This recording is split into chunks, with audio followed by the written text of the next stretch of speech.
Ukraine's Neptune missiles hit Russia over 50 times in 2024. Drone attack reported in Russia's Tyumen, nearly 2,000 kilometers from Ukraine. And how Zelenskyy holds meeting to discuss protection of power facilities and strengthening air defense. The latest news next. President Volodymyr Zelenskyy held a meeting of the staff of the Supreme Commander-in-Chief with the main focus on energy protection, according to Zelenskyy's evening address. According to him, the protection of energy facilities was discussed during the meeting. Regarding the situation in cities from Slavutych to Zaporizhzhia, also Chernihiv, Sumy, Kharkiv region, Donetsk region, Dnipro region, Poltava region, Zaporizhzhia region, central Ukraine, our western regions, and southern regions. Separately, we discussed the challenges in Mykolaiv and Odessa.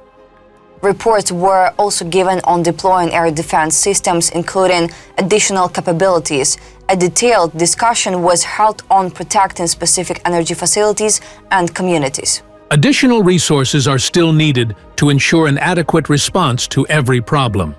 We resolved these issues and fulfilled all requests from local leaders, primarily in Chernihiv, Sumy, Kharkiv, and Donetsk regions, requests related to finances and assistance.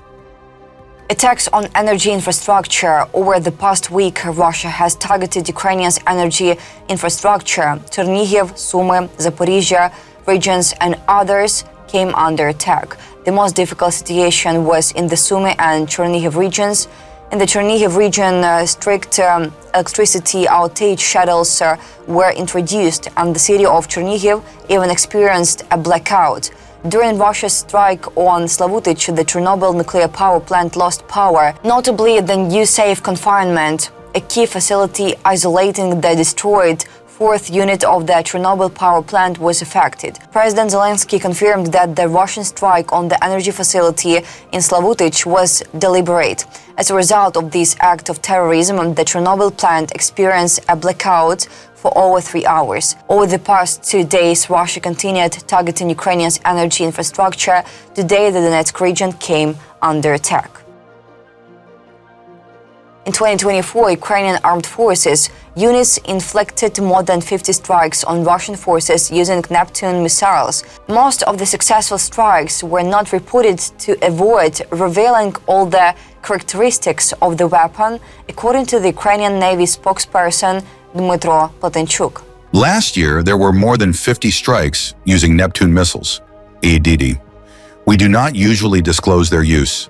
But sometimes when the media coverage of a case is quite serious, we can say that yes, it was us.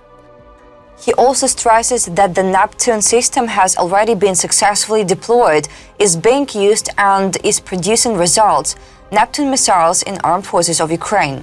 Recently, Ukrainian President Volodymyr Zelenskyy announced that Ukraine had successfully deployed Neptune missiles and plans to regularly use its own ballistic missiles in the future. Back in 2023, it was reported that Ukraine was developing long Neptune missiles. On October 1st, 2024, Zelenskyy announced at the opening of the Second International Forum of Circular Industries that Ukraine had developed a new ballistic missile. And in March this year, he announced that the long Neptune missile had been tested and successfully used in combat. The long Neptune RK-360L missile was first shown on Ukrainians' Independence Day in a video on the official account of the state portal Zbroya. On the night of September 29th, Ukrainian Neptune missiles struck the Karachevsky Elektrodetail plant in Russia's Bryansk region.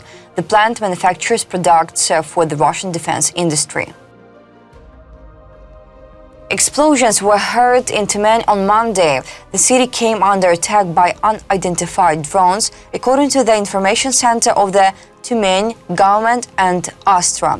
According to the government's information center, 3 drones were detected and neutralized on the premises of an industrial facility in the Antipino district of Tyumen. Emergency services were dispatched to the site, and workers reportedly prevented the drones from detonating. No casualties were reported, and officials claimed that no explosions occurred. However, Astra reports that residents heard 2 explosions during the attack.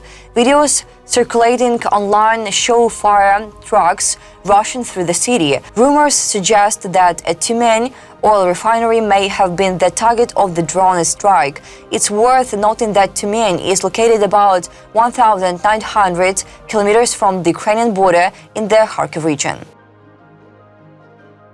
Russia has intensified an information and psychological campaign that may be part of preparations for a potential war with NATO. The Russians may stage a false flag provocation, according to an analytical report by the Institute for the Study of War. Russia accuses the West.